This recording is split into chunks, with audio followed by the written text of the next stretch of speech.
sa mga aral po ng ating Panginoong Diyos na buhay. Okay? At dito po tayo ngayon mag-aralan sa mga salita po ng Diyos sa aklat po ng awit na atin pong binasa po kanina mga kapatid. No? Psalms chapter 73. Okay? Sa lumang tipan po tayo ngayon.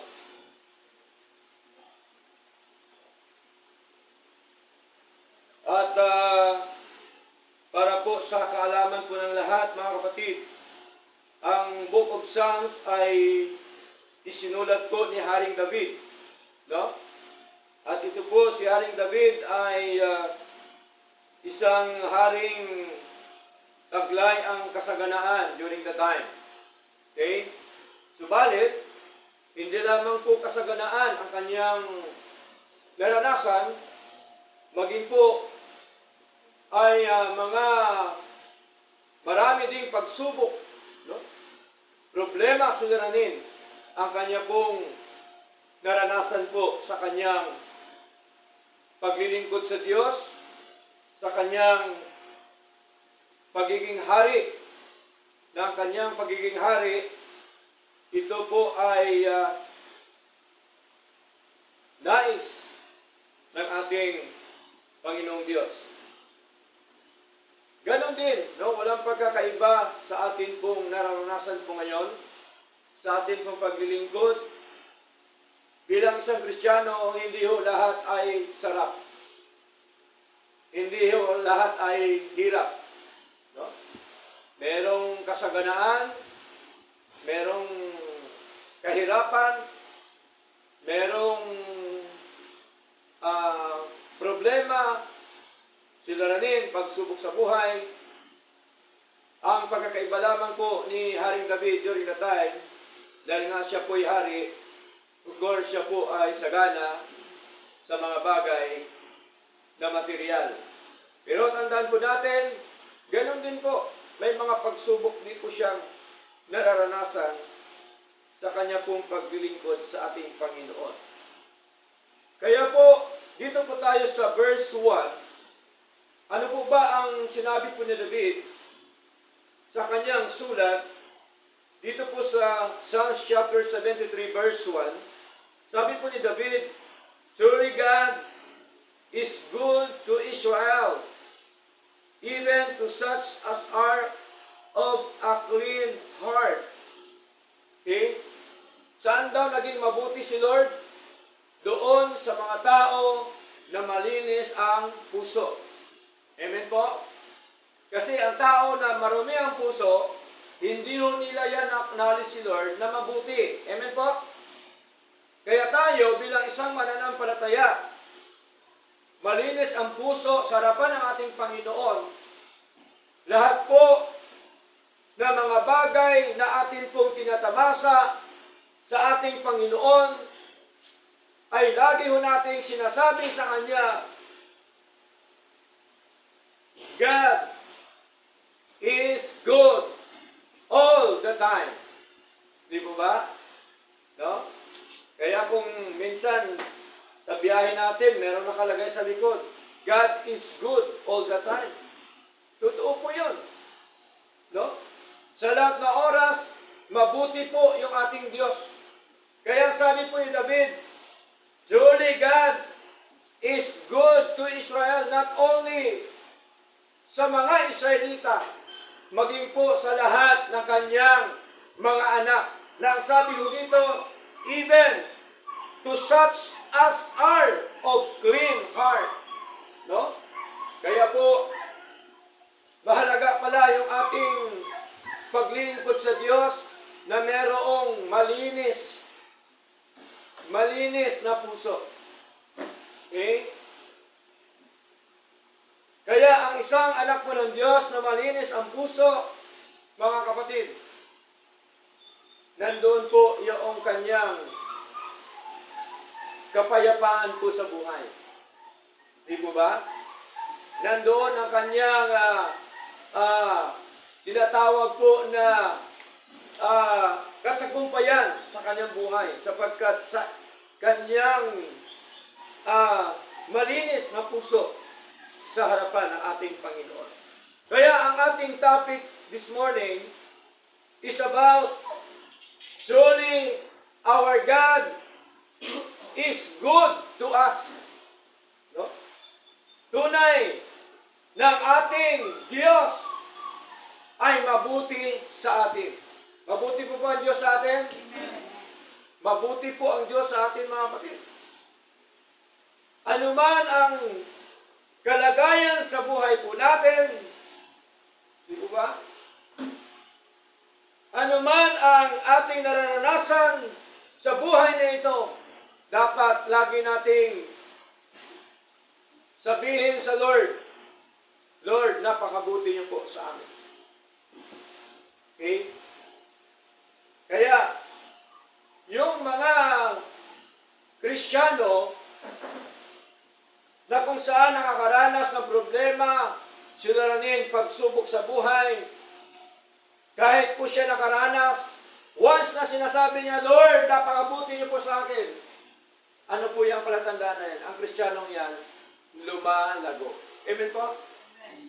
Hindi lamang sa lumalago, kundi ang ibig sabihin po ay kilala niya yung tunay at totoong Diyos. Di ba ba? Kaya po, mabuti po ang Diyos sa buhay po natin. Marami pong talata sa banal na kasulatan na may kinalaman sa tinatawag po ng kabutihan po ng ating Diyos. Lahat po na lingkod ng Diyos, yun po yung mga sinasabi. Lahat po ng mga anak po ng Diyos, yun po yung sinasabi, yung kabutihan po ng ating Panginoon. Tingnan niyo po, mga kapatid, sa buhay lamang natin, pagka hindi mo pa sabihin na mabuti ang Diyos, aywan ko lang. Diba? Okay? Bakit po nandito ka ngayon sa mundo? Dahil ba sa effort mo? Dahil pa sa gusto mo? Di ba? Dahil sa gusto ng Diyos mo yun. Di mo ba? Pinakasangkapan ng ating magulang, ninuno, hanggang kay Adat, kay Eva. Kagustuhan po ng Diyos na tayo po ay nandito sa mundo ngayon. Di ba dapat ipagpasalamat natin sa Lord? Dapat sabihin natin, Lord, napakabuti niyo po sa akin. Okay? Lahat po yan nasa buhay po natin. Bigay po ng Panginoon, kaya napakabuti po ng Diyos. Kaya sabi po ni Nahum chapter 1 verse 7, the Lord is good, a stronghold in the day of trouble. Tingnan nyo, napakabuti ng Diyos. Na kahit minsan nasa tayo sa kaguluhan o sa trouble na tinatawag, nandoon pa rin ang ating Panginoon. Siya po ay Diyos na malakas na nagbigay sa atin para ma-overcome ang mga bagay na yan sa ating mga buhay. Hindi tayo, kahit kailan, hindi po tayo pinabayaan po ng ating Panginoon. Ano pa pong sabi? And He knoweth them that trust in Him. Kilala niya, alam niya, ang sinumang naniniwala sa Kanya. So mahalaga yung ating pagtiwala sa Diyos. Mahalaga yung ating pagkilala sa ating Panginoon na siya pala ay mabuti sa buhay po natin. Di po ba? Okay? Ano pa po ang sabi dito ni David? Halos lahat ng mga lingkod ng Diyos, lahat sa bibig nila sinasabi ang Diyos ay mabuti. Even Job, kahit si Job nakaranas na matinding mga pagsubok. Pero anong sabi ni Job? Mabuti ang Diyos. Mabuti ang Diyos. Kaya ang sabi ng banal na kasulatan, kahit kailan, hindi nagkasala si Job. Na kahit ganon ang naranasan ni Job, sa totoo lang, madalas ko po sinasabi sa inyo, wala pa po sa kalingkingan ang naranasan natin sa naranasan po ni Job. Amen po? Pero tingnan niyo po, kahit po ganon ang nangyari, nagpapasalamat pa rin si Job sa ating Panginoon. Kaya ba natin gawin yan?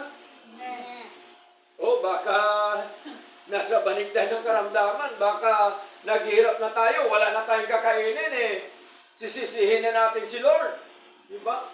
Hindi ganon ang paglilingkod. Ang tunay na paglilingkod, anuman ang nangyayari sa buhay po natin, dapat patuloy pa rin tayo na nagpapasalamat, na naglilingkod, nagpupuri sa ating Panginoong Diyos na buhay. Ngayon, ano po ba ang sabi po ni David? Basahin naman natin ang sinabi po ni David sa Psalms chapter 25. Okay? Psalms chapter 25, verse 8. No? Ano sabi po dito ni David, mga kapatid? Psalms chapter 25, verse 8. Sabi po dito, good and upright is the Lord. Therefore, will He teach sinners in the way. Tingnan niyo po. Mabuti po ang Diyos sa buhay natin sapagkat tinuturuan niya ng tamang daan, ng totoong daan ang mga makasalanan. Dati tayo, ganun din. Amen po? Makasalanan din po tayo, pero tinuruan tayo ng Diyos na dalhin. Tinuruan tayo ng Diyos na gawin ang tamang daan, ang tamang landas, ang tamang paglilingkod sa Kanya. Kaya po, ito na po tayo ngayon. Meron pong ebidensya, merong prueba na tayo po ay binago po ng Diyos. Binago ba tayo ng Diyos? Amen. Amen. Okay? Binago tayo ng Diyos, malaking binago ng Panginoon sa buhay po natin. Di po ba? Okay? Ano pa po? Ang sabi po ni David, Psalm chapter 33, ito po sa kabutihan ng Diyos. Psalms chapter 33, verse 5. Sabi dito, He loveth righteousness and judgment. The earth is full of the goodness of the Lord. Tingnan niyo po. Malinaw mga batid, nang sabi sa wikang Tagalog, iniibig niya ang katwiran at kahatulan. Ang lupa ay puno ng kagandahang loob ng Panginoon. Kagandahang loob. Kabutihan ng ating Panginoon. Puno ang buong lupa. Kita niyo po, yung mga hindi naglilingkod sa Lord, nakaranas pa rin ng kabutihan po ng Diyos. Amen po? Kaya tamang sabi ni Lord, na ang buong lupa puno ng kanyang kabutihan. Nakakakain din sila na nakakakain din tayo. Ang kaibahan nila, hindi o sila naglilingkod sa Diyos. Amen po? Ang kaibahan ng kanilang buhay espiritual ay walang enjoyment sa Panginoon. Amen po? Ang kaibahan sa kanila at sa atin, tayo po ay lagi pong kinukomfort ng ating Panginoon. Amen po? Tayo ay laging ginagabayan ng Panginoon, tinuturuan ng Panginoon, at tayo po ay niligtas ng Panginoon sa anumang mga kapahamakan. Amen po? So, malinaw po mga kapatid, na ang lupa ay puno ng kabutihan o kagandahang loob ng ating Panginoong Diyos na buhay. Dito naman sa Psalms chapter 34, verse 8. Okay? Psalms chapter 34, verse 8. Anong sabi dito? Sabi po dito,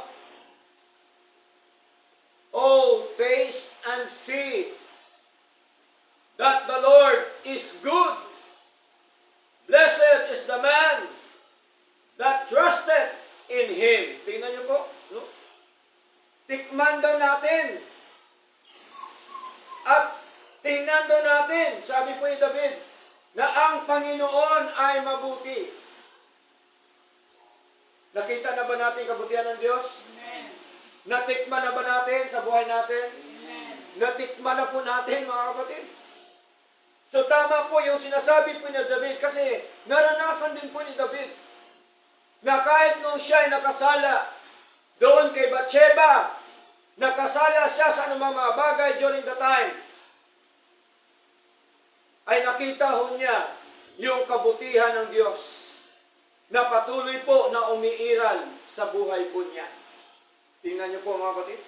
Kaya ho napakahalaga yung ma-acknowledge natin, makita ho natin yung kabutihan po ng ating Panginoon.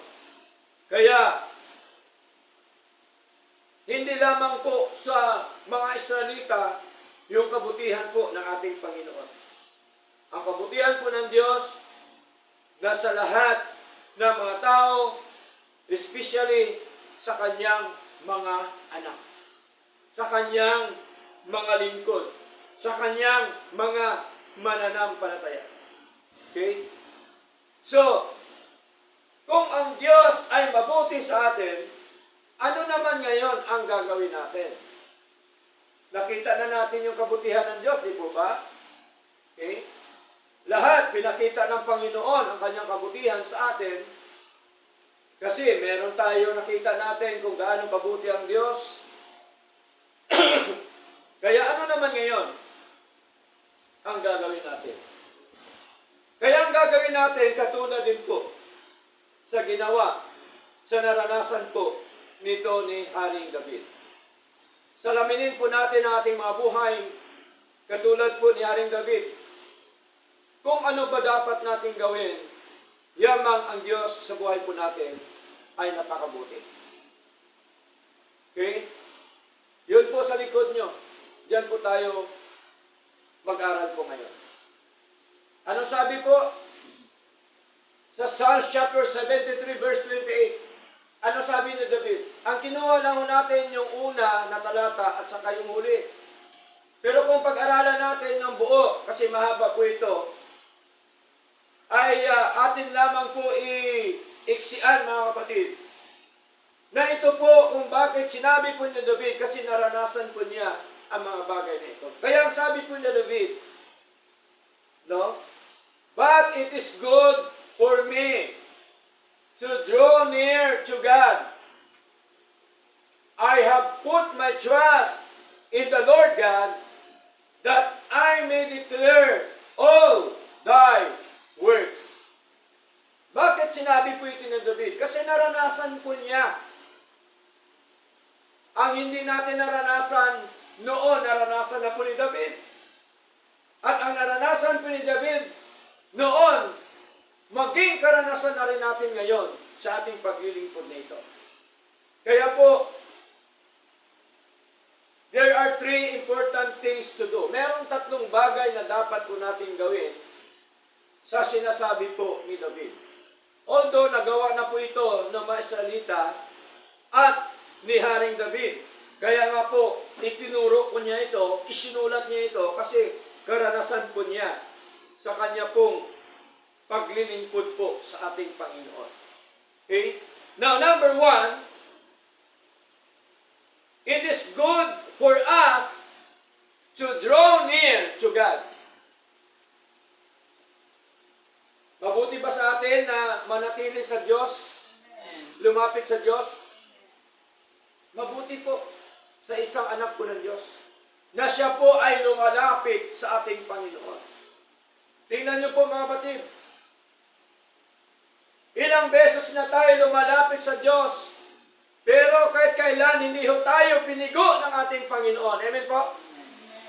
Pero pagka ikaw lumapit sa tao, bibiguin ka ng tao, pero ang Diyos, kahit kailan, hindi tayo bibiguin. Kaya nga po mahalaga yung paglilingkod sa Panginoon. Okay? Kaya dapat, kung meron palang injection na immune na tayo sa paglilingkod sa Diyos, magpa-inject po ako. Kasi masarap po maglingkod sa ating Panginoon. Okay? Kaya nga, ayaw ko ba bakit maraming tao na dinadala mo na sa paglilingkod sa Diyos, ayaw pa. Hirap na hirap. May mga Kristiyano na pagka dalhin mo sa paglilingkod sa Panginoon, hirap na hirap. Diba? Minsan, nakita ang pastor, malayo pa, tumatakbo na. Para bagang ang pastor ay may ketong, may sakit na nakakahawa. Diba? Nakakalungkot sa isang pastor. Amen po? Nakakalungkot sa isang lingkod ng Panginoon. Nang lingkod ng Panginoon, wala namang ibang motibo kundi i-share, ibahagi ang mga salita po ng Diyos. At ang pastor hindi naman humihingi ng pera. Amen po? Gaya ho, nakakalungkot mga kapatid. No? Dinadala na natin sa tamang paglilingkod. Sinishare na natin ng katotohanan ng salita po ng Diyos. At nakita ho natin, mga minamahal, na parang wala pa ring epekto sa kanila. Kaya tama pong sabi ni Lord. Sa loob po ng church, binibistay po yan ng ating Panginoon. Sinasala ng ating Panginoon. Sapagkat tandaan po natin, ang Diyos ang siyang naglalagay sa church, ang Diyos din ang nag-aalis sa kanyang church. Hindi naman po tayo. Okay? Ang sa atin lang, gusto natin na marami tayo kasi pag marami tayo mga kapatid, nandoon ang kalakasan at kasigahan. Tama po? Totoo po yun. Okay? Nagiging, ano naman tayo pagka hindi natin sabihin ang katotohanan. Okay? Pero hindi, dahil konti, hindi ka na masigla. Di ba? Kaya maramit konti, dapat masigla pa rin tayo sa paglilingkod po sa ating Panginoon. Kasi hindi naman yan nakasalalay sa kapatid ang iyong paglilingkod. Amen? Hindi nakasalalay ang buhay mo dyan, mga kapatid. Nakasalalay ang buhay po natin sa ating Panginoon. Kaya mahalaga po, mga kapatid. Kaya ang sabi po ni David, maging sa ating pag-aaral, it is good for us to draw near to God. Napakabuti. Mabuti sa atin na tayo po ay lumapit sa ating Panginoon. Handa po ang Diyos na tayo po ay tulungan. Amen po? Handa ang Diyos sa lahat na panahon, sa lahat ng oras. Nandyan po ang ating Panginoon.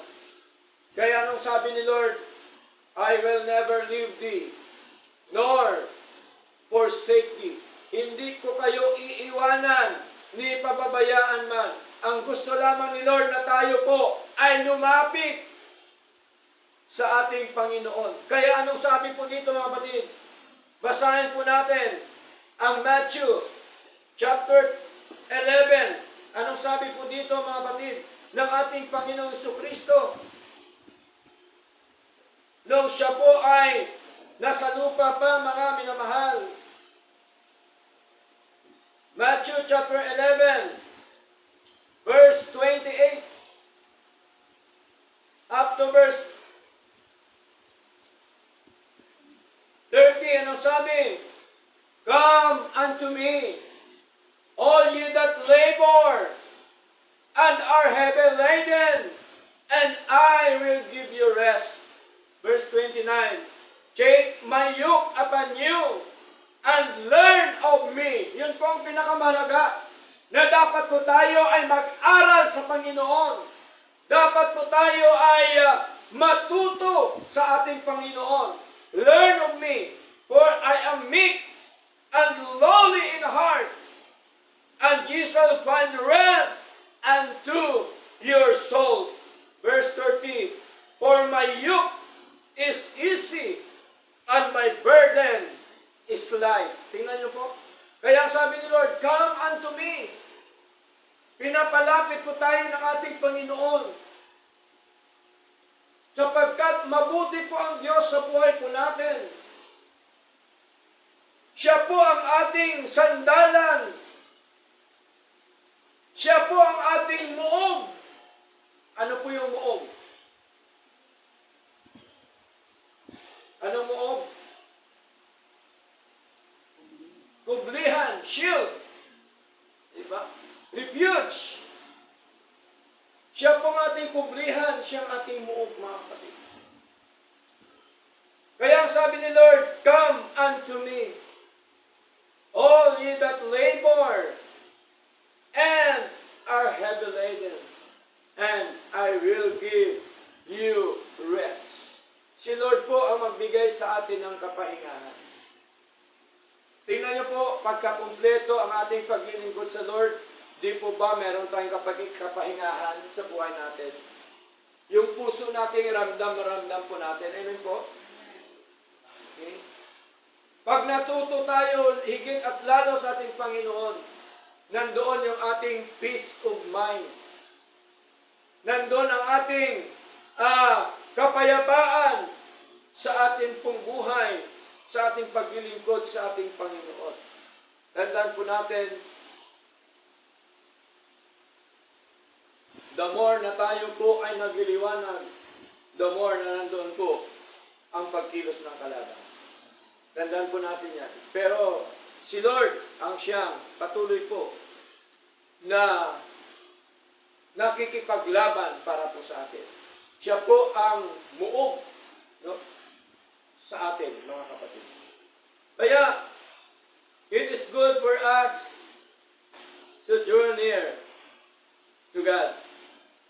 Ano pa pong sabi ni Isaiah? Isaiah chapter 55. Basahin po natin.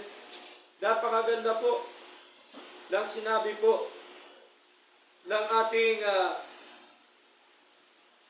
kapatid na propeta Isaiah. Isaiah chapter 55 verse 6, anong sabi? Sabi dito, seek ye the Lord while He may be found. Call ye upon Him while He is near. Tingnan niyo po. Hanapin daw natin ang Panginoon samantalang siya'y masusumpungan pa. Samantalang siya'y makikita pa. Bakit? Pastor, hindi mo na ba masumpungan si Lord? Hindi mo na ba sa makikita bakit aalis ba si Lord? Hindi yung tinutukoy lang gano'n, mga kapatid. Ang tinutukoy po dito, mga minamahal, habang ikaw ay naglilingkod sa Diyos, hanapin mo ang katwiran ng ating Panginoon. Kasi once na mawala ka na sa paglilingkod, hindi mo na mahanap ang katwiran ng Panginoon. Amen po? Nandun ka na, nasadla ka na sa mga bagay sa mundo. Okay? Yun pong tinatawag na death to fellowship. Kaya sabi ni Lord dito, ituloy natin, call ye upon Him while He is near. Tawagin natin ang ating Panginoon, mga kapatid. Magsitawag tayo samantalang siya ay malapit pa. Okay? So sa anong paraan? Sa atin pong pananalangin, sa atin pong pagpupuri, sa ating Panginoong Diyos na buhay. Kaya po, tama po yung katwiran ni Pedro, na sabi po ni Pedro sa Acts chapter 5 verse 29, we ought to obey God rather than men. No? Mas maigi na sumunod ako sa Panginoon kaysa sa mga tao. No? Yan po ba ang katwiran natin, mga kapatid? Dapat kung anong katwiran ng mga lingkod ng Diyos, siya din po natin katwiran. Diba? Kaya sa paglilingkod sa Lord, kahit man sino maghadlang, dapat tuloy tayo. Amen po? Kahit man anong sabihin ng mga tao dyan, dapat tuloy pa rin tayo sa ating pong paglilingkod sa ating Panginoon. Kasi sabi po ni Pedro, mas mainam, mas maganda na tayo ay sumunod sa Diyos kaysa sa mga tao. Yung ginagawa natin na ito, sinusunod po natin ang ating Panginoon. Amen po? Ang ating pagsamba, ang ating pagkaroon ng tinatawag na living sacrifice sa pagsamba sa ating Panginoon. Kaya kailangan yung ating personalidad o presensya kasi living sacrifice po yan sa Lord. Buhay ng handog sa ating Panginoon. Okay? Yun po ang gusto ng ating Panginoong Diyos. Okay? So ano pa po sabi dito mga kapatid? Ituloy natin. Sabi po dito sa aklat po ng Hebreo chapter 10, verse 22. No? Hebreo chapter 10, verse 22 mga kapatid. Anong sabi dito? Let us draw near with a true heart in full assurance of faith, having our hearts sprinkled from an evil conscience and our bodies washed with pure water. Tingnan nyo, malinaw. Nang sabi po ni Pablo, ay hayaan daw natin na lumapit na may isang totoong puso. Kaya ang paglapit pala sa Diyos, mga kapatid, totoong puso dapat. Hindi nagkukunwari, amen?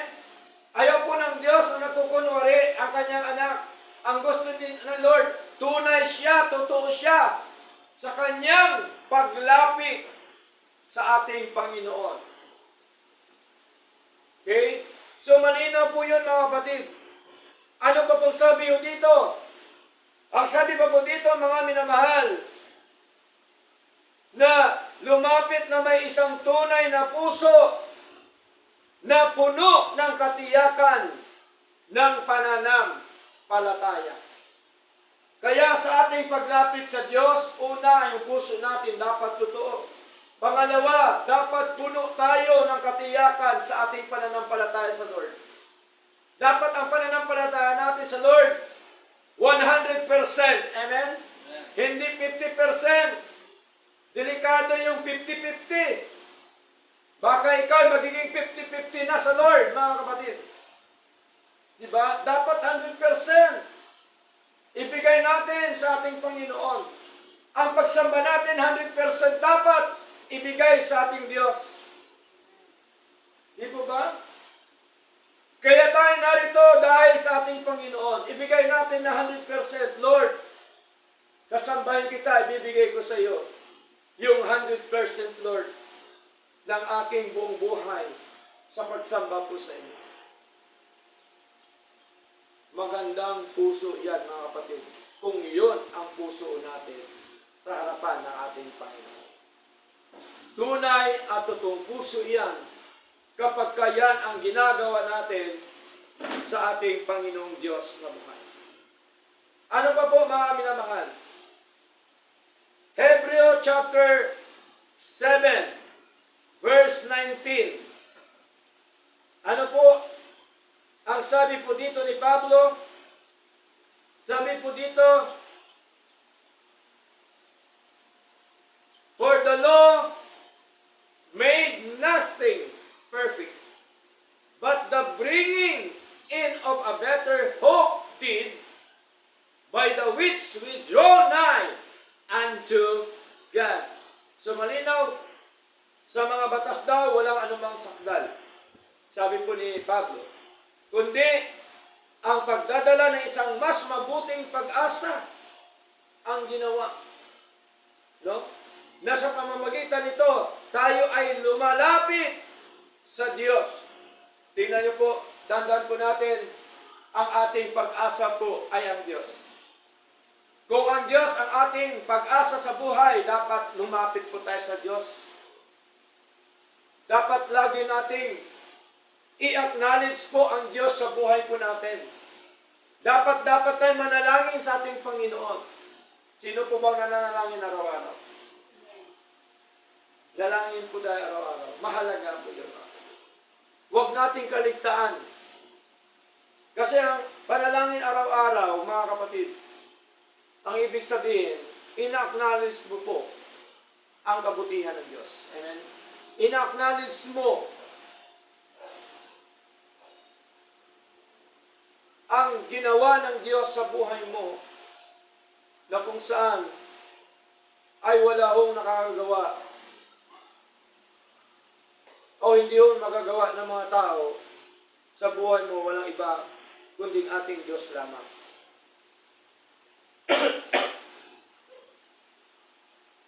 Kaya ang pag-asa natin sa ating Panginoon. No? Kanya pong dinala sa atin yung pag-asa na ito. Ng pag-asa na ito na binigay ng Diyos sa atin ay hindi po ito nawawala. Okay? Ang pag-asang ito ay dapat po nating panghawakan, dapat po natin itong paninindigan, no? At tayo ay dapat patuloy po na lumalapit sa ating Panginoon. Okay? So yun po ang nais po ng ating Diyos na buhay, mga kapatid. Ano pa pong sabi ni James?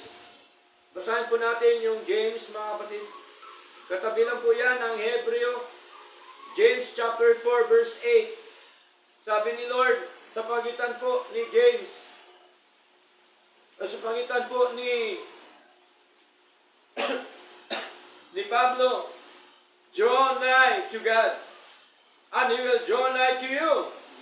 Cleanse your hands, ye sinners, and purify your hearts, ye double-minded. Pananawagan po ito ni Lord sa mga mananampalataya na magbalik loob sa Kanya. Amen po? Kaya sabi ni Lord, mga batid, lumapit sa Diyos at siya ay lalapit sa inyo. Linisin ang inyong mga kamay, kayong mga makasalanan. Okay? Ano pa po? At dalisayin ang inyong mga puso, kayong mga may dobling kaisipan. So, mahalaga yung ating paglapit po sa ating Panginoon Diyos.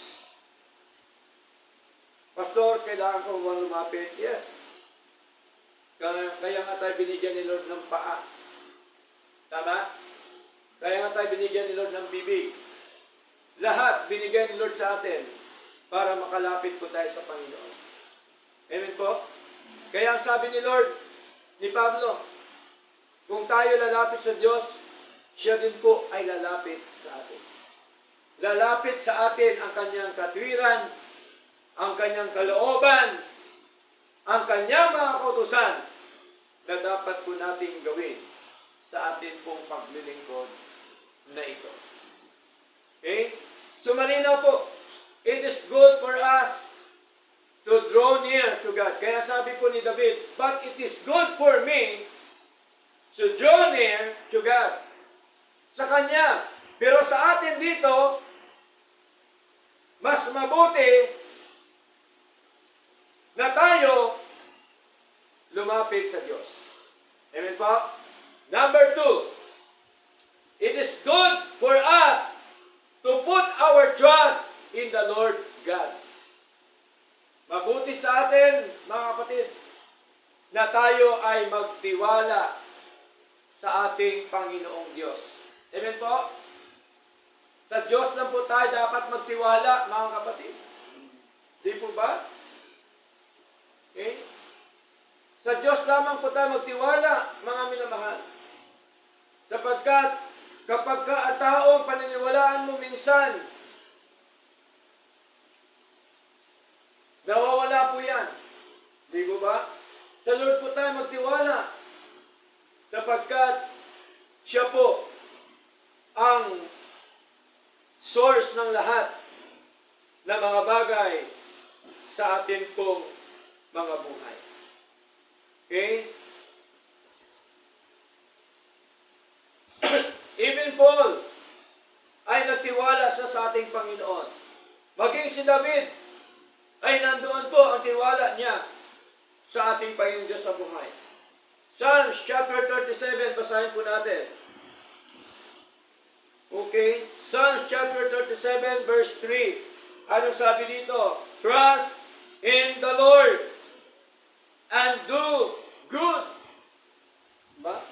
Hindi lamang nagtatapos na tayo magtiwala, kundi sabi po yun ng ating Panginoon sa pagitan ni David, tayo din ay gumawa ng mabuti. So shalt thou dwell in the land, and very thou shalt be fed. Tingnan nyo, mahalaga magtiwala tayo sa ating Panginoon. Sapagkat kapag tayo po ay nagtitiwala, malinaw po na tayo po ay kakain, mabubusog ng kanyang katapatan sa buhay po natin. Tingnan po mga kapatid, hindi naman po tayo pinabayaan po ni Lord. Amen? Ang malaga lamang magtiwala tayo 100% ang ating dapat paniniwala sa ating Panginoong Diyos. Okay? Kaya po, minsan, maraming mga Kristiyano na para bagang pagod na pagod sa paglilingkod. Diba? Hirap na hirap makaahon. Okay? Pagka bang isang sasakyan, hirap makaahon, ano po yung problema? Maaring puno ng karga. Mga dalahin, di ba? Oh. Ano po ang dapat gawin?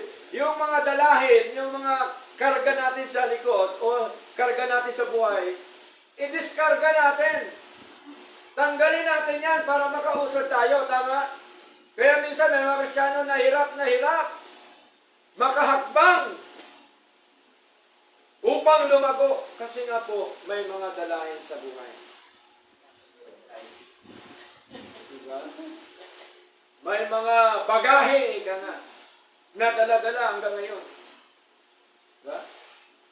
Maraming Kristiyano, ilang taon na naglilingkod, mga bagahe hanggang ngayon, di pa rin tinatanggal.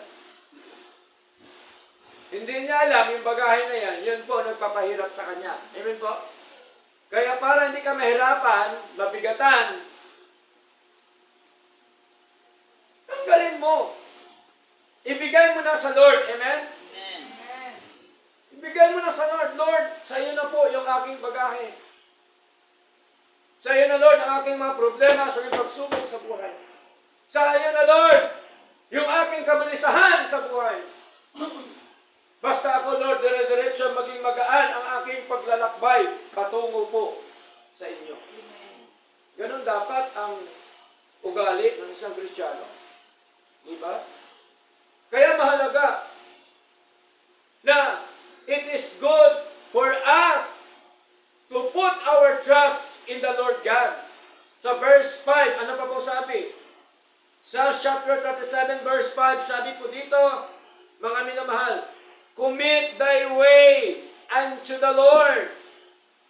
Ano pang sabi? Trust also in Him, and He shall bring it to pass. Ang mga bagay na gusto natin, papangyayarihin niya ni Lord kapag tayo po 100% na nagtitiwala sa ating Panginoon. Amen po? Ang isang tao 100% na nagtitiwala sa Lord, masigla po yan sa gawain po natin. Okay? Naging masipag yan sa gawain po ng Diyos. Tuloy-tuloy yan sa paglilingkod sa ating Panginoon. Kaya mahalaga yung ating pagtiwala po sa ating Diyos na buhay. Alam po ba, mga kapatid, na once pala tayo bilang anak ng Diyos nagtitiwala sa Kanya, ang buhay pala natin ay ligtas. Safe po tayo sa Lord. Naniwala ba tayo ron? Safe tayo sa Lord pag nagtitiwala tayo 100% sa Kanya. Safe po tayo. Basahin po natin, mga kapatid. Proverbs chapter 29. No? Basahin po natin. Proverbs chapter 29. No? Napakagandang talata po ito na binigay po ng Diyos sa atin, mga kapatid. Proverbs chapter 29, verse 25. Ang sabi ho dito, mga minamahal, the fear of man bringeth a snare, but whoso putteth his trust in the Lord shall be safe. Totoo ba? Safe ba tayo pag nagtiwala sa Diyos? Amen. Safe po tayo, mga kapatid. Ang buhay natin, safe na safe. Ligtas tayo kapag tayo ay naniniwala na 100% sa ating Panginoon. Okay? So, napakahalaga yung ating tiwala po sa Lord, mga kapatid. Lahat yan dapat ipagkatiwala natin sa Diyos. Lahat sa buhay natin, trabaho, negosyo, lahat na ginagawa natin, ipagkatiwala natin sa ating Panginoon. At ang pagtiwala po natin sa Diyos, dapat 100%, hindi 50%, hindi 20%, hindi 90%. Ang gusto ni Lord, 100%. Tingnan niyo po, mga kapatid, pinagkaluban na tayo ni Lord sa buhay natin na ito. 100% binigay ni Lord sa atin. Amen po? May binigay ba si Lord sa atin? 50-50 ba binigay ni Lord sa atin? 100% ang binigay ni Lord sa atin. Tingnan niyo po. Kaya dapat magalak tayo sa Lord. Bakit? Malakas tayo ngayon. Amen po? Nadugtungan ang buhay natin ngayon. Buhay pa tayo ngayon. Di po ba? Oh. Masigla tayo ngayon. Dahil po sa ating Panginoong Diyos yan, mga kapatid. Dahil sa biyaya po ng ating Panginoon. Kaya ang nagtitiwala talaga sa Diyos, safe po siya. At ang pagtiwala natin dapat may kasama po yung gawa sa Panginoon. Amen po? Kasi ang trust at saka faith, halos parehas lang po yan. Pananampalataya at pagtiwala sa Lord. Okay? Iisa lang po sila, mga kapatid. Kaya mahalaga na dapat po tayo magtiwala sa ating Panginoon. Ano man ang mangyari sa buhay natin, dapat po tayo magtiwala sa ating Panginoong Diyos. The number 3. Kaya sa number 2, ano sabi po ni David? I have put my trust in the Lord God. Sa atin naman, it is good for us to trust in the Lord God. Diba? So, mabuti talaga na tayo po ay magtiwala po sa ating Panginoon. Number 3, it is good for us to declare all the works of God. Tingnan niyo po. Kasi yun ang naranasan ni David eh. Ang gusto ni David, ipahayag niya, sabi niya doon, that I may declare all thy works. Aking ipapahayag ang lahat ng iyong mga gawa. May ginawa ba ang Diyos sa buhay natin? Maraming ginawa ang Diyos sa buhay po natin. Okay? Dahil sa gawa ng Diyos, merong langit, merong lupa. Amen? Dahil sa gawa ng Diyos, ginawa niya ang lahat ng mga bagay sa mundo ito. Genesis chapter 1 verse 1, God created the heaven and the earth. Hindi lamang yung heaven at earth. Ginawa din po tayo ng Panginoon. Genesis chapter 1 verse 27, ano sabi? And God created man. Di po ba? Tayo din po ginawa ng Diyos. Kaya ipahayag dapat natin yung mga gawa ng Panginoon sa buhay po natin. Yung binagutan ni Lord, gawa ng Diyos sa buhay po natin, mga kapatid. Di ba? It is good for us to declare all the works of God. Marami pong ginawa ang ating Panginoon. Kung ating isa-isahin, baka abutin tayo ng sipsip. Okay? Ang kabutihan po ng ating Diyos. Ang kabutihan po ng Diyos, hindi ho kaya abutin ang ninuman. Hindi ho kaya ubusin ang kabutihan po ng Diyos. Okay? Kaya, dapat po natin ipahayag ang mga gawa ng ating Panginoong Diyos na buhay. Now, concentrate po tayo, ano po ba ang ginawa ng Diyos sa buhay po natin? Una, dito lang po tayo, mag-concentrate ngayon. Sa atin pong kaligtasan at buhay na walang hanggan, ano po ang ginawa ng Diyos sa atin?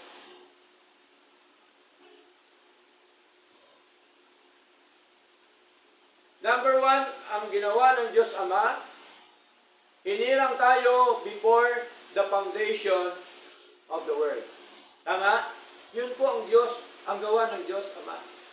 Ano naman ang gawa ng Diyos Anak? Tinubos tayo, di ba? Tinubos tayo sa ating mga kasalanan.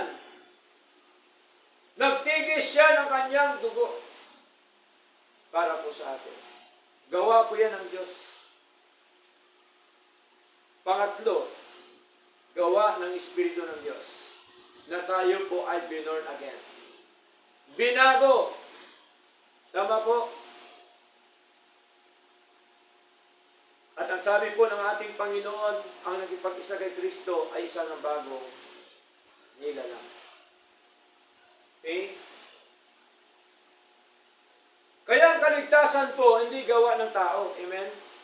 Hindi sa kapasyahan ng tao, kundi ito po ay gawa ng Diyos, biyaya ng Diyos, na libre. Kaya, di ba, awit natin kanina, grace is free. Yes, grace is free. Libre ang biyaya ng Diyos. Kaya nga biyaya. Pag biyaya, libre po yan, mga kapatid. Walang bayad, wala kang ginawa doon. Amen? Walang ginawa ang pastor doon. Walang ginawa ang tao doon. Walang desisyon na nangyari doon para ka maligtas. Sapagkat ang gumawa ng kaligtasan, walang iba kundi ito po yung Godhead. Na ang tinutukoy ko na Godhead, the Father, the Son, and the Holy Ghost. And these three are one God. Sila ang may gawa ng ating kaligtasan at buhay na walang hanggan. Mga minamahal. Ano pong sabi dito, mga kapatid? Isang talata lamang tungkol po sa ginawa po ng Diyos. Acts chapter 2. Basahin po natin. Okay? Acts chapter 2 verse 11. Ano pong sabi dito ng ating kapatid na Pedro? Nung sila po ay nandoon sa upper room. Acts chapter 2 verse 11. Ang sabi po dito, mga kapatid, Greeks and Arabians, we do hear them speak in our tongues the wonderful works of God. Diba? Tingnan niyo po. Kaya sila nakapagsalita ng iba't ibang wika dahil po sa kamangha-manghang gawa ng Diyos sa kanila. Kaya ho, sino hong marunong ditong mag-Koreano? Mag-Japan. Mag-Japan, salitang Hapon. Diba? Kaya tayo may mga nalalaman mga salita kasi po, yan po ay gawa ng Diyos sa atin. Kamangha-manghang gawa ng Diyos sa atin, mga kapatid. Kaya tayo nakapagbahagi ng salita ng Diyos, not because of you, not because of me, but it is because of our God. Diba? Kamangha-mangha ang gawa po ng ating Panginoon. Chapter 15, verse 18, ano pa pong sabi mga kapatid? Basahin po natin. Acts chapter 15, verse 18. Ang sabi po dito, known unto God are all His works from the beginning of the world. Kilala sa Diyos ang lahat ng Kanyang mga gawa mula sa pasimula ng sanlibutan. Kilala po ng Diyos ang lahat ng Kanyang ginawa dito po sa mundo. Alam niya, kilala niya, lahat-lahat. Diba? Ang Diyos po ay unlimited God. Hindi siya limitadong Diyos, unlimited. Diba? Hindi po yan ice cream na merong limited at saka unlimited. Ang Diyos hindi po sasakyan na may unlimited, may limited. Ang Diyos ay unlimited sa lahat ng mga bagay na ginagawa mo. Okay? So malinaw po mga minamahal, dahil sa ginawa ng Diyos, dapat nating ipahayag yung Kanyang mga gawa, maging po sa ating kaligtasan at buhay na walang hanggan. 1 Peter chapter 1 verse 2, ano sabi? Elect according to the foreknowledge of God the Father, through sanctification of the Spirit, and unto obedience, and sprinkling of the blood of Jesus Christ, grace unto you and peace be multiplied. Kung atin pong pag-aralan ng mabuti, nandito po yung Godhead.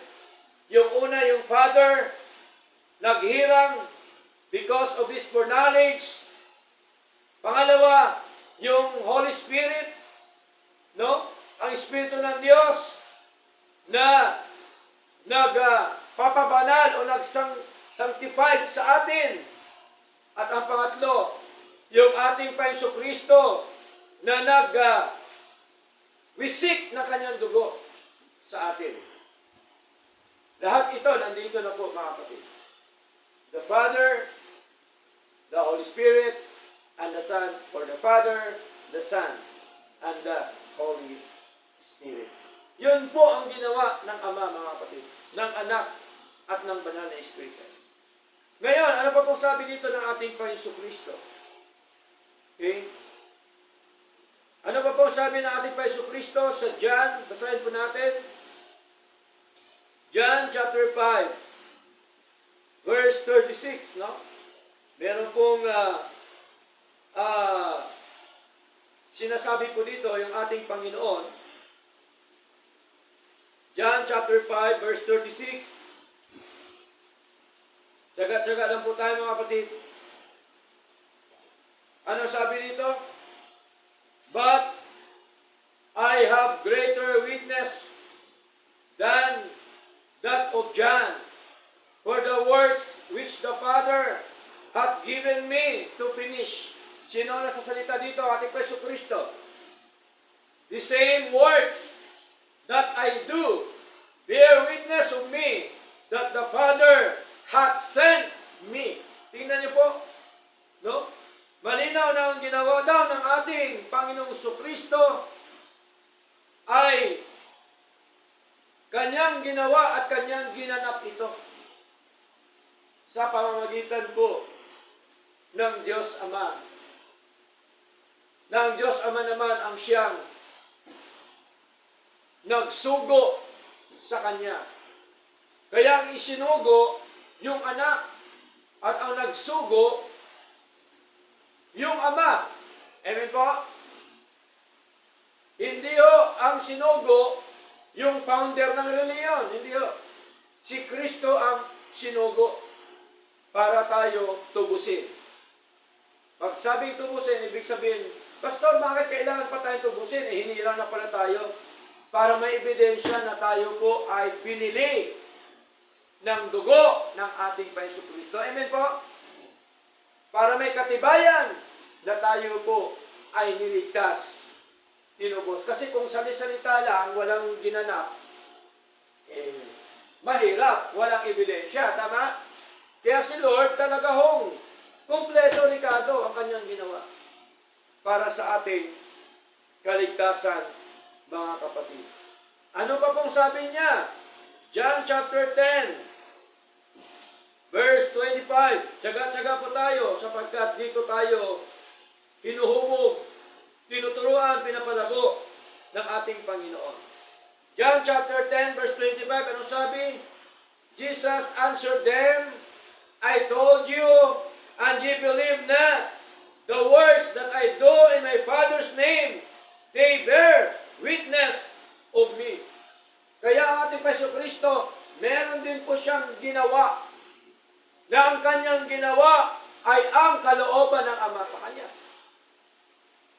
Kaya po, di ba, nung napako siya sa krus, John chapter 19, verse 30, ano sabi? Doon sa krus ng Kalbaryo, huling hininga niya, ano sabi niya? It is finished. Tapos na ang kanyang ginawa. Anong kanyang ginawa? Na tayo po ay tinubos. Okay? Na tayo po ay tinubos ng kanyang mahalagang dugo, mga kapatid. Ano naman ang ginawa ng banal na Espiritu, mga minamahal? Tayo po ay born again. No?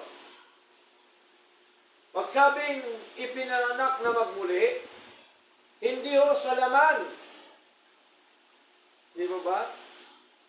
Kung inyo po natandaan, nung nag-usap po ang ating Panginoon Kristo at saka si Nicodemus, hindi niya naintindihan yung born again. Kaya sabi ni Nicodemus, Panginoon, papasok pa ba kami sa tiyan ng aming ina at may paanak muli? Sabi ni Lord, ang ipinanak sa laman ay laman at ang ipinanak sa Espiritu ay Espiritu. Ibig sabihin, pinanganak tayo sa Espiritu. Tama po? Kasi ang ating Espiritu ay makasalanan. Amen po? Ang ating buhay espiritual ay makasalanan. Okay? Kaya po, ang ating buong pagkatao, ang ating buhay ay makasalanan. No? Kaya nasabi po dito, mga kapatid, sa aklat po ng Romans, basahin po natin para mas lalo nating maintindihan kung bakit tayo tinubos, kung bakit tayo born again ng Espiritu po ng Diyos. Romans chapter 5 verse 12, sabi dito, therefore, as by one man sin entered into the world, and death by sin. Patay kasi tayo sa kasalanan, mga kapatid. Tama po? Kaya kailangan tayo mabuhay na magmuli. Ipinanganak na magmuli. Kaya ang sabi ni Lord dito, mga kapatid, ituloy ho natin. And so death passed upon all men, for that all have sinned. Kaya, from the very start of our life here on earth, wala po tayong kakayanan na sumampalataya sa Diyos. Amen? Because we are dead in trespasses and sins. Patay tayo, paano tayo sumampalataya? Kailan tayo nagkaroon ng pananampalataya? Nung tayo po ay tinubos ni Kristo at na-born again. Amen? Kaya nandito ngayon nagkaroon na tayo ng pananampalataya po sa Lord. Ang author ng ating faith si Lord.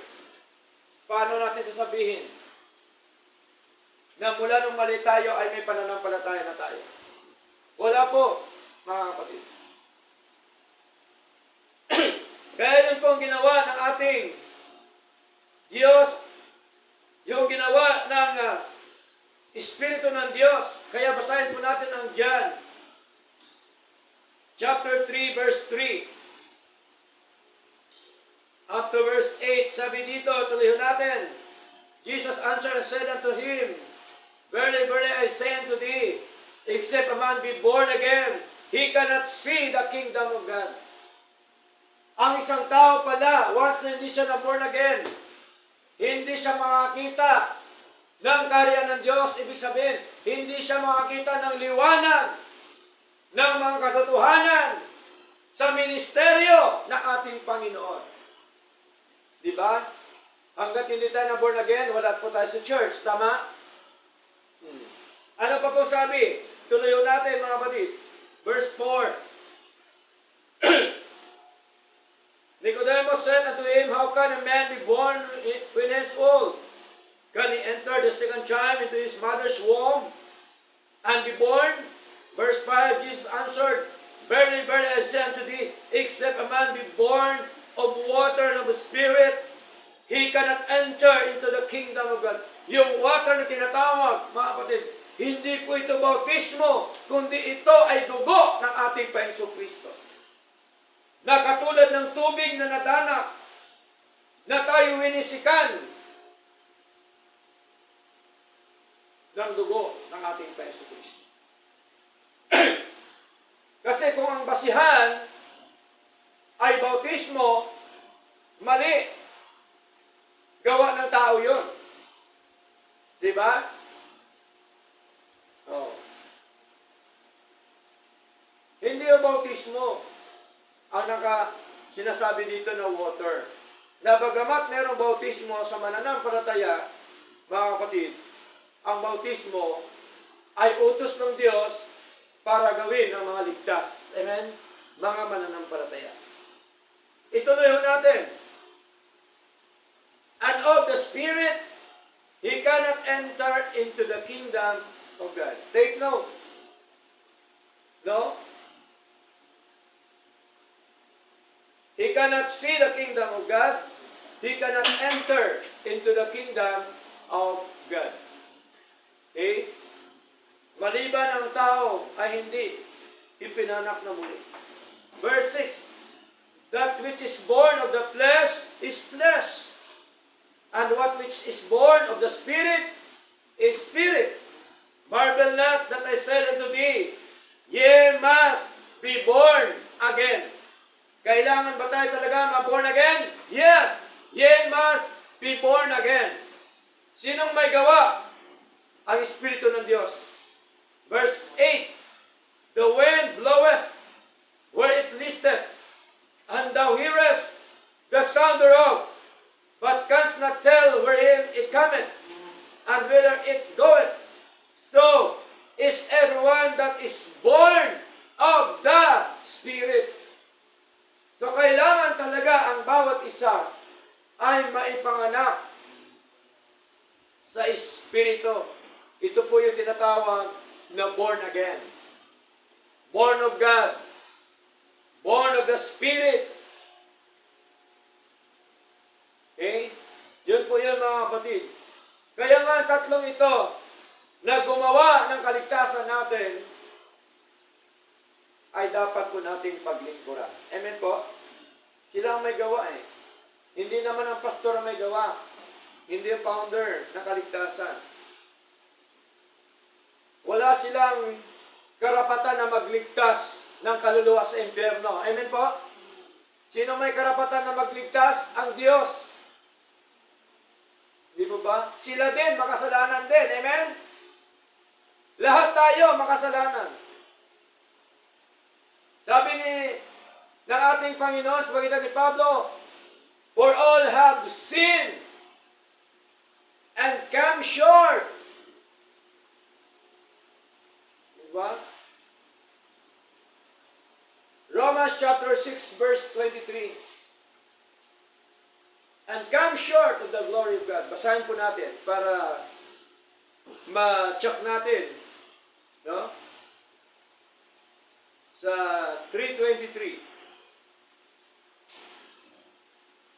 Romans chapter 3 verse 23. have sinned and come short of the glory of God. Lahat tayo nagkasala. Kaya yung sinasabi ng pastor na tanggapin mo si Kristo para ka maligtas, ang pastor din makasalanan. Amen? Ang pastor din iligtas siya ng Diyos. Amen po? Hindi siya tagapagligtas, kundi siya din ay niligtas ng ating Panginoon. Kaya walang karapatan na magdesisyon ang tao sa kanyang kaligtasan. Walang karapatan ang tao na diktahan ng isang tao para maligtas. Hindi po yan kaligtasan, tunay na kaligtasan, kapatid. Sapagkat ang tunay na kaligtasan ay gawa ng Diyos.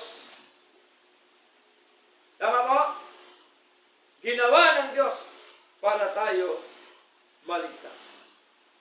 Yan po ang mga gawa ng ating Panginoon. Kaya sabi ni Pablo, ni David,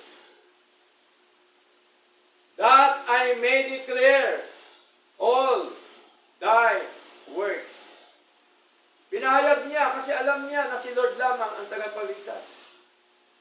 Kaya sabi dito, sa ating mga outline, it is good for us to declare all the works of God. Ipahayag natin ang pagliligtas ng Diyos sa atin.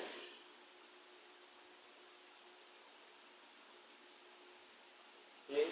Katulad ng nakarang linggo,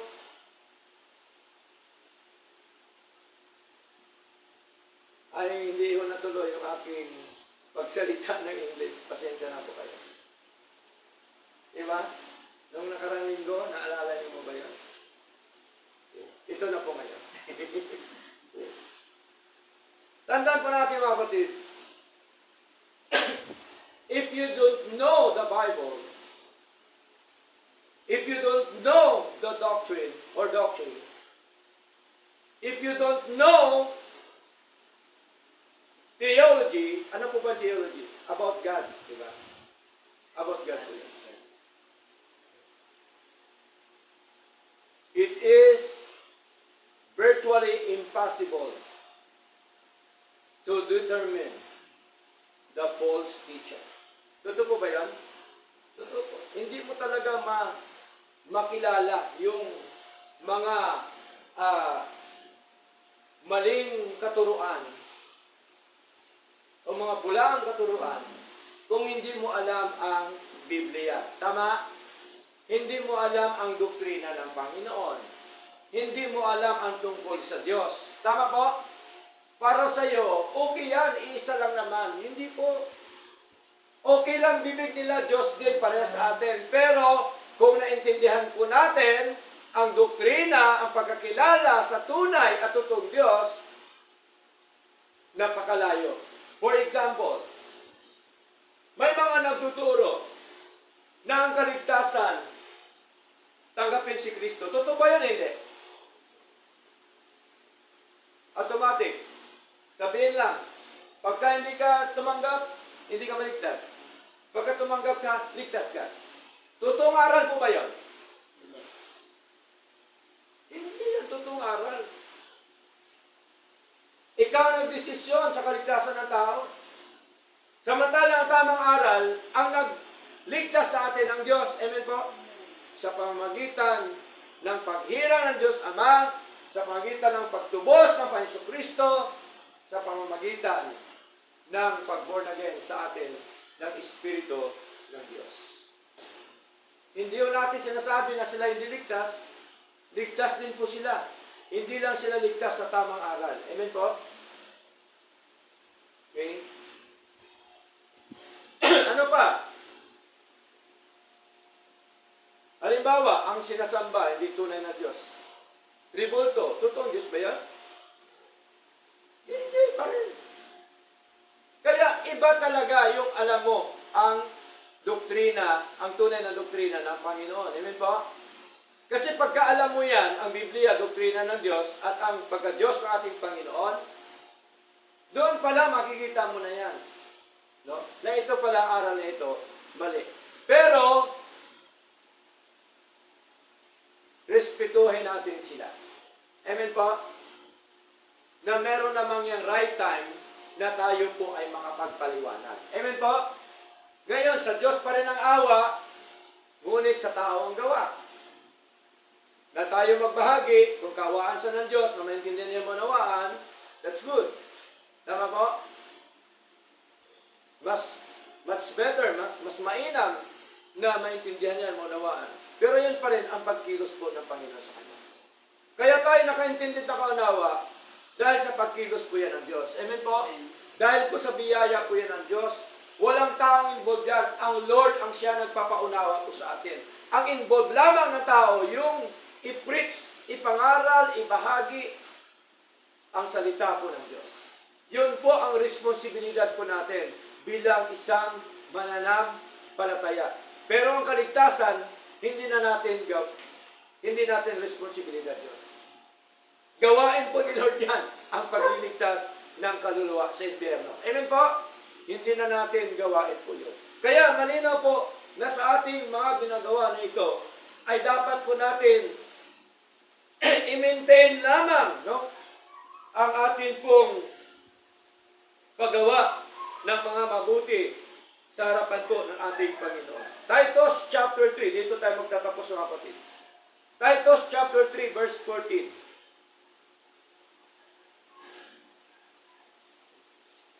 Sabi po ni Pablo, ni Pablo kay Tito, sabi dito, and let ours also learn to maintain good works for necessary uses, that they be not unfruitful. Tingnan nyo, malinaw, na tayo daw dapat ay matutong manatili. Saan tayo manatili? Sa mga mabubuting gawa.